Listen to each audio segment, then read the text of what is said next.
अपना उत्तराखंड में आप सभी का बहुत स्वागत है और मैं हूं आपके साथ में अमनदीप। खबरों की शुरुआत करते हैं। पूरा देश इस वक्त जन्माष्टमी का त्योहार मना रहा है, साथ ही उत्तराखंड में भी धूमधाम देखी जा रही है और रात 12 बजे का इंतजार हो रहा है जब भगवान श्री कृष्ण प्रकट होंगे। देहरादून में पुलिस लाइन में मुख्य कार्यक्रम का आयोजन किया गया। इस कार्यक्रम में मुख्यमंत्री पुष्कर सिंह धामी भी पहुंचे और सीएम धामी अपनी पत्नी गीता धामी के साथ में पहुंचे थे और साथ ही राज्यपाल गुरमीत सिंह भी कार्यक्रम में पहुंचे। यहां पर रंगारंग कार्यक्रम का आयोजन किया गया। अलग अलग तरह से गीत संगीत का आयोजन हुआ और बड़ी संख्या में लोग इस कार्यक्रम में पहुंचे।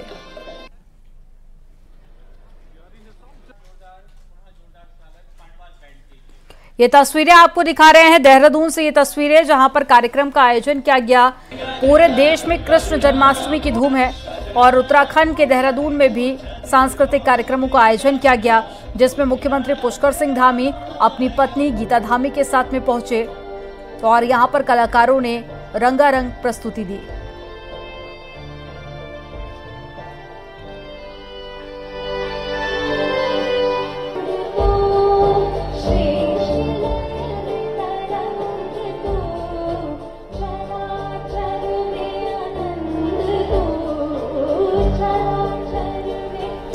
और ज्यादा जानकारी के साथ में देहरादून से सतेंद्र वर्तवाल जुड़ गए हैं। सतेंद्र का रुख कर लेते हैं। सतेंद्र, पूरे देश में जन्माष्टमी की धूम है, उत्तराखंड में इस वक्त आप कहां पर मौजूद हैं और कैसे कृष्ण का जन्मोत्सव मनाया जा रहा है और साथ ही श्रद्धालुओं में कितना उत्साह है?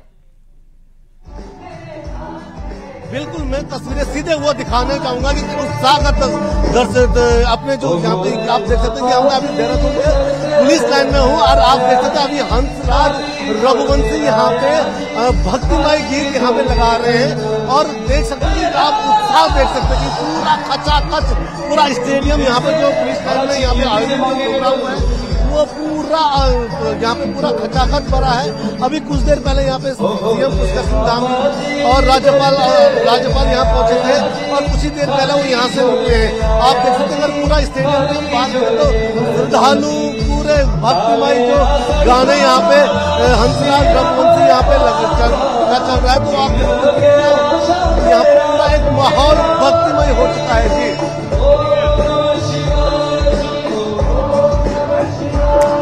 तो बिल्कुल तस्वीरें हम देख रहे हैं और साथ ही सिंगर यहां पर पहुंचे हुए हैं, दूर दूर से कलाकार पहुंचे हैं और कार्यक्रम का आयोजन किया जा रहा है।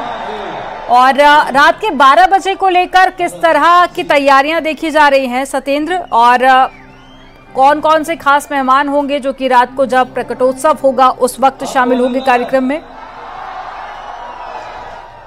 बिल्कुल, मैं आपको बता दूं क्योंकि जो कृष्ण जन्माष्टमी का जो प्रोग्राम होता है वो पुलिस का एक भव्य प्रोग्राम होता है। पुलिस इस प्रोग्राम को काफी भव्य रूप से मनाती है और ठीक 12 बजे यहाँ पे जो मंदिर है यहाँ पे पुलिस लाइन के ही अंदर वहाँ पे एक भव्य रूप से वहाँ पे उस मंदिर को भी सजाया गया है और साथ ही क्योंकि ठीक जब 12 बजेंगे तो वहाँ पे एक पूजा अर्चना के खुद SSP DGP यहाँ पे मौजूद है और कई अधिकारी जो मौजूद है वो उस प्रोग्राम में रहेंगे, क्योंकि यहाँ पे जिस तरीके से एक सजाया गया है, जिस तरीके भले ही बारिश में भी थोड़ा जो आयोजन है इसमें जो यहाँ पे आयोजन बारिश में थोड़ा खलल डाल रखा, लेकिन यहाँ पे अभी भी लगातार जो भक्तिमय यहाँ पे आप देख सकते हैं कि भक्तिमय पूरा एक माहौल यहाँ पे देखने को मिल रहा है। जी बिल्कुल, हंसराज रघुवंशी को आप देख रहे थे जो कि अपनी परफॉर्मेंस दे रहे हैं और लोग भी काफी ज्यादा झूमते गाते और नाचते हुए नजर आ रहे हैं। जानकारी देने के लिए बहुत शुक्रिया सतेंद्र आपका।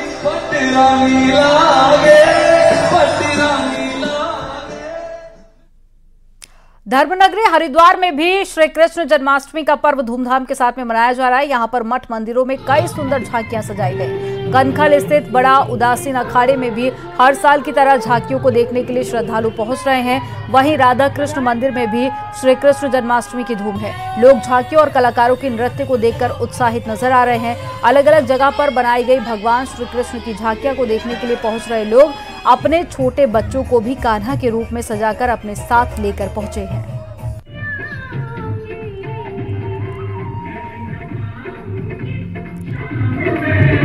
और नैनीताल में भी कृष्ण जन्माष्टमी की धूम है।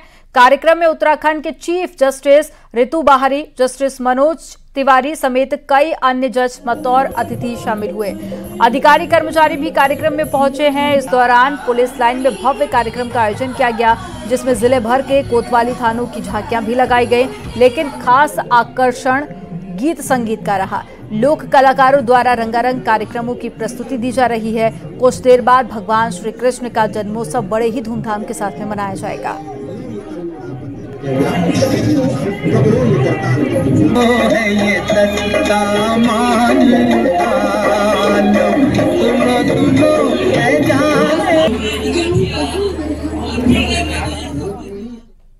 और चमोली के दूरस्थ गांव सुभाई स्थित भविष्य बद्री में धूमधाम से जन्माष्टमी का त्योहार मनाया गया। भगवान नारायण के इस अनोखे मंदिर में सिर्फ भक्ति नहीं बल्कि देवता भी पहुंचते हैं, ढोल दमाऊ पर डांस करते हैं और नीति घाटी से बड़ी संख्या में लोग यहां पर पहुंचे। नाच गाकर धूमधाम से जन्माष्टमी का त्योहार मनाया गया।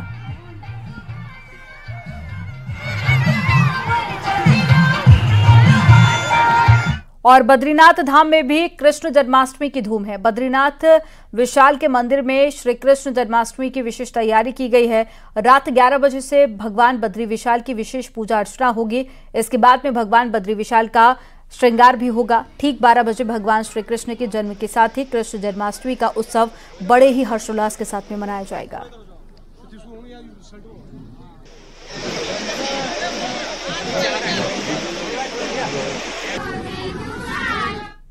उत्तरकाशी के गंगोत्री धाम में भी धूमधाम से जन्माष्टमी का पर्व मनाया जा रहा है। यहां पर इस पावन मौके पर भोटिया समुदाय के लोग बड़ी संख्या में गंगोत्री पहुंचते हैं और भक्तिमय माहौल में झूमते हुए नजर आए।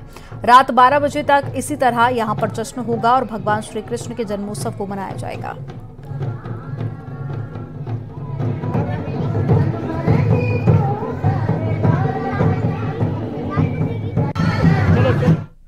आज दिन में मुख्यमंत्री पुष्कर सिंह धामी ने पिथौरागढ़ के गंगोली हाट का दौरा किया। इस दौरान उन्होंने प्रसिद्ध महाकाली मंदिर में पहुंचकर दर्शन किए, साथ ही पूजा अर्चना भी की और इस दौरान जन्माष्टमी के समारोह में शिरकत की। ये 2 तस्वीरें आपके सामने। उनकी सरकार ने मानसरोवर कॉरिडोर के जरिए कुमाऊं के सभी धार्मिक स्थलों के विकास का प्लान तैयार किया है। गंगोली हाट का महाकाली मंदिर भी कॉरिडोर का अहम हिस्सा है, जिस पर काम शुरू होने के बाद निश्चित रूप से गंगोली हाट में धार्मिक पर्यटन को खासा बढ़ावा मिलेगा। कृष्ण की मानसखंड मंदिर माला मिशन के अंतर्गत है। उन सभी को हम पूरी तरह से नवनिर्माण की ओर ले जाएंगे, उनको विस्तार देंगे, विकास करेंगे। ये हमारी प्राथमिकता, पूरा एक चरणबद्ध तरीके से काम किया जा रहा है और ये पूरे राज्य के अंदर हो रहा है। जन्माष्टमी के साथ ही कुमाऊं में आस्था के प्रतीक त्योहार सातु आठू को पिथौरागढ़ में धूमधाम के साथ में मनाया गया। इसके बाकायदा गौरा और साथी महेश्वर की प्रतिमा बनाई जाती है और धान के खेतों में खास घास लाकर ये प्रतिमा बनाई जाती है और फिर दोनों को खास जगह पर विराजमान किया जाता है। पिथौरागढ़ के गांव में बड़ी संख्या में लोग पहुंचते हैं, जिसमें गीत गाए जाते हैं और साथ ही खेल लगाए गए और गौरा महेश्वर का शानदार स्वागत किया गया। गौरा महेश को कई अनाजों से बने बिरुड़ के साथ में माल्टा और दाड़िम जैसे फल चढ़ाए जाते हैं। अब कुछ दिन तक रखने के बाद में घास से बनी प्रतिमाओं को विसर्जित किया जाएगा। पिथौरागढ़ में सातु आठू पर्व का विशेष महत्व है। इसे संतान की रक्षा के लिए किया जाता है। गाड़ा खेत उपजेगा मारा रे डाड़ा क्यों जालो, बलू बोट उपजेगा मारा रे खेत क्यों जालो, जालो उपजी लोली गा मारा रे कारे ब्रो जालो।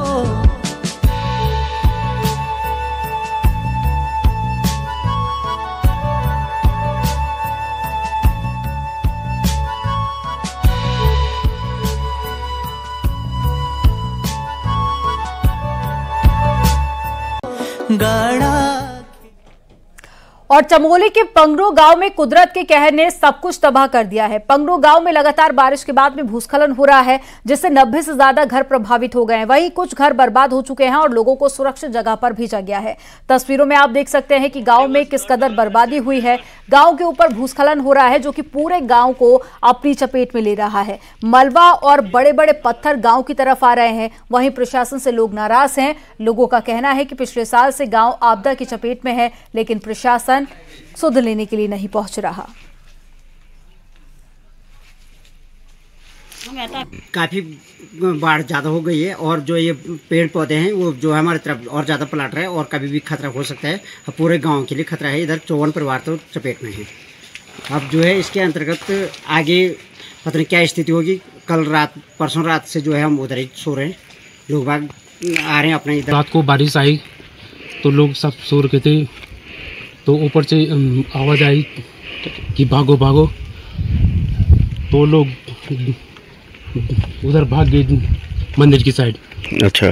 तो यहाँ पूरा नाला गदेरा, पूरा लोगों ने रात को गाय। बागेश्वर में नदी की दूसरी तरफ फंसी एक गाय को सकुशल निकाला गया। पुलिस और फायर टीम ने बचाव अभियान चलाया। इसके लिए पहले एक जवान रस्सी लेकर दूसरी तरफ गया और फिर गाय को रस्सी से बांधा गया। दूसरी तरफ से रस्सी खींची गई और पानी की तेज धारा के बीच में गाय को बचा लिया गया। नदी में पानी बढ़ने के बाद में गाय नदी के दूसरी तरफ फंस गई थी।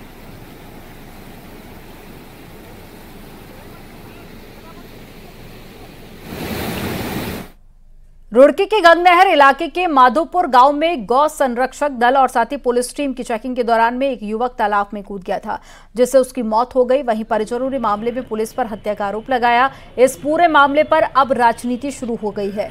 बीजेपी नेता स्वामी यतीश्वरानंद ने कहा है कि उस शख्स को पुलिस ने नहीं मारा, बल्कि खुद ही तालाब में कूदा था, जिसकी वजह से उसकी मौत हुई। उधर मामले में कांग्रेस का कहना है कि पुलिस एनकाउंटर की जांच होनी चाहिए। वहीं कल पूर्व सीएम हरीश रावत भी गांव जाकर परिवार से मुलाकात करेंगे।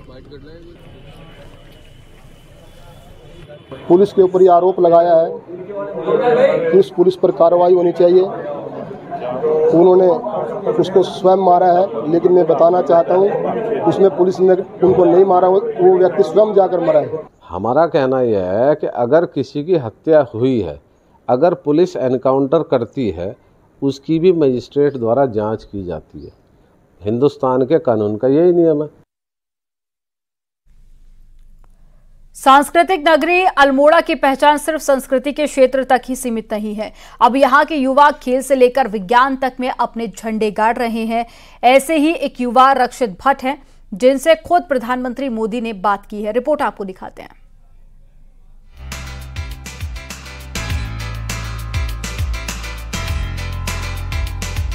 रविवार को प्रधानमंत्री नरेंद्र मोदी के मन की बात कार्यक्रम में अल्मोड़ा के भट्ट से बात की। टेक्नोलॉजी से हमको कैसे लाभ होगा, मैं इसका उत्तर दूंगा। रक्षित, आप उत्तराखंड में कहां से हैं? सर, मैं अल्मोड़ा से हूँ। रक्षित ने विज्ञान में अत्याधुनिक तकनीक विकसित की है, जिससे देश की सीमाओं से लेकर किसानों तक को फायदा पहुंच सकता है। इस तकनीक से अंतरिक्ष से धरती की साफ तस्वीरें देखी जा सकती हैं, जिससे सेना को बहुत ज्यादा मदद मिल सकती है। इसके साथ ही रक्षित ने किसानों के लिए एक प्रोडक्ट बनाया है, जिसे दुनिया को बेस्ट क्वालिटी की सैटेलाइट इमेज भी उपलब्ध करा सकते हैं। रक्षित की सफलता पर उसके रिश्तेदार भी खास खुश हैं। वो बहुत होशियार लड़का था। वो यहीं शिशु मंदिर में पढ़ता था और वह रात दिन पढ़ते ही रहता था। किताब में ज्यादा लगन में, उसी में ध्यान लगाए रहता था। खेल कूद भी करता था, उसमें ही लगा रहता था। आज कितनी खुशी हो रही है? हाँ, बहुत खुशी हो रही है। रक्षित का परिवार पिछले 30 सालों से बरेली में रहता है, लेकिन पिछले कुछ सालों तक उनका अपने नेटिव प्लेस अल्मोड़ा आना जाना लगा रहता था। 4 साल पहले उन्होंने अपना घर बेच दिया। आज उस घर के नए मालिक का कहना है कि रक्षित पढ़ाई में काफी होशियार है। वहीं दूसरे पड़ोसियों का भी मानना है कि रक्षित बचपन से ही पढ़ाई में काफी तेज था। भट्ट परिवार की कामयाबी बहुत अच्छी है। रक्षित भट्ट ने जो काम करा है बहुत अच्छा करा है। ये अल्मोड़ा ही निवासी थे। इन्होंने लगभग 4 साल पहले मैंने इनका मकान लिया है। अब ये हल्द्वानी और बरेली इनका निवास स्थान है। और ये बहुत अच्छे लोग थे। बचपन से ही बहुत पढ़ने लिखने में परिवार इनका बहुत अच्छा था और आज ये बहुत तरक्की के उसमें है। और यह लुगादारा के रहने वाले थे, यहाँ से अब चले गए हैं। खेल का मैदान हो या विज्ञान का क्षेत्र, अल्मोड़ा के लोगों ने हर जगह अपनी उपस्थिति दर्ज कराई है। पीएम मोदी ने खुद रक्षित से बात करते समय अल्मोड़ा की प्रसिद्ध बाल मिठाई का जिक्र भी किया। अल्मोड़ा के लोग बाल मिठाई जैसे मधुर होने के साथ ही दूसरों के लिए रोल मॉडल भी बनते जा रहे हैं। न्यूज़ 18 के लिए अल्मोड़ा से किशन जोशी की रिपोर्ट। हरिद्वार में मनसा देवी मंदिर पर रोड पर अजगर आ जाने से अफरा तफरी मच गई। आनंद फानन में वन विभाग की टीम को बुलाया गया, जिसके बाद में वन विभाग की टीम ने अजगर को बाहर निकाला। इस रोड पर प्रसाद और खिलौने की कई दुकानें हैं। जंगल से निकलकर करीब 10 फीट लंबा एक अजगर यहां पर आ पहुंचा। वन विभाग की टीम ने अजगर को निकालकर सुरक्षित जंगल में छोड़ा।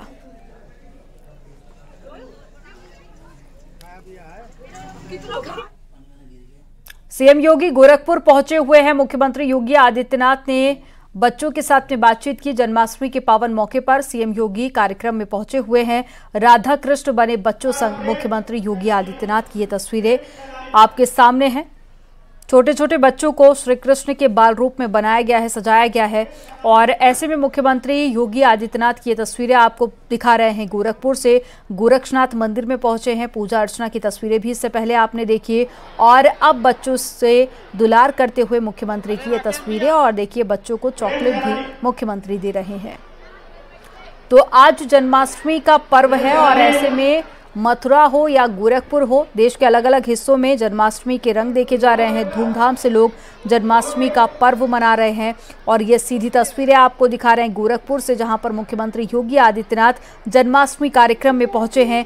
बच्चों से दुलार करते हुए, उनसे बातचीत करते हुए ये तस्वीरें आपके सामने।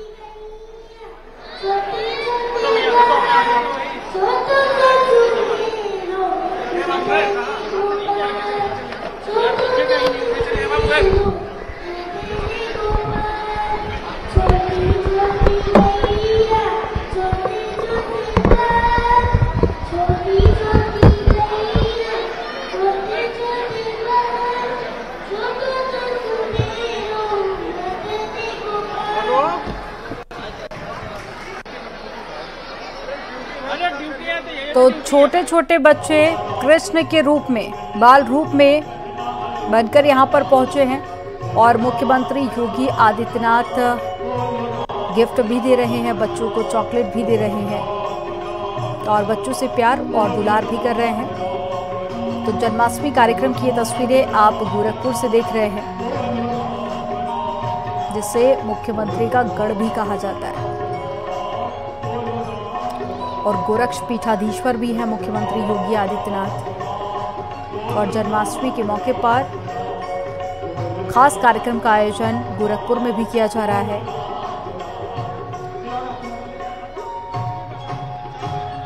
तो एक एक कर सभी बच्चे सीएम के पास पहुंच रहे हैं।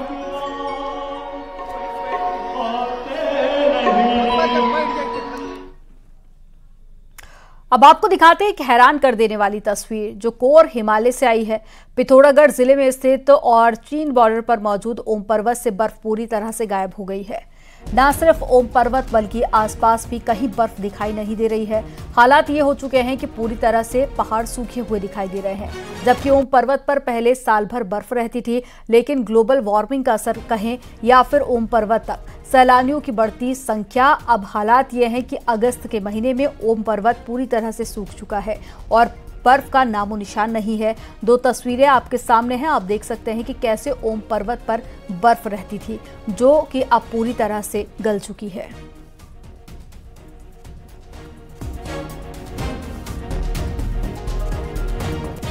विकासनगर में दिल्ली यमुनोत्री एनएच पर एक ट्राला आधा सड़क तो आधा खाई में लटक गया। ये ट्राला एक बड़ी ड्रिलिंग मशीन को लेकर जा रहा था और इसी दौरान हादसा हो जाता है। और ट्राले को हटाने के लिए पीडब्ल्यूडी के पास भी कोई बड़ी मशीन नहीं थी। दरअसल सिलक्यारा टनल में काम कर रही कंपनी की ये बड़ी ड्रिलिंग मशीन को लेकर जा रही थी। रास्ते में ट्राला जूडो झरने के मोड़ के पास में पलट गया और हवा में झूल गया, जिस वजह से कई घंटों के थोड़ी सी रोड कटिंग के बाद में रोड को छोटी गाड़ियों के लिए खोल दिया गया।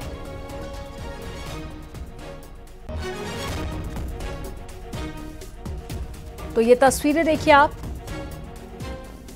जो ट्राला है वो पूरा हवा में झूल रहा है और आधा रोड पर है। ऐसे में सड़क को खोला गया ताकि जो छोटी गाड़ियां हैं वो वहां से आवाजाही कर सके, लेकिन अब सवाल यहां पर यह है कि ट्राले को हटाने के लिए कोई खास इंतजाम नहीं थे। इसके अलावा जैसे ट्राला हवा में झूल रहा है, कोई भी बड़ा हादसा यहां पर हो सकता है। और यहां पर वक्त हो गया एक छोटे से ब्रेक का। आप देखते रहिए न्यूज़ 18।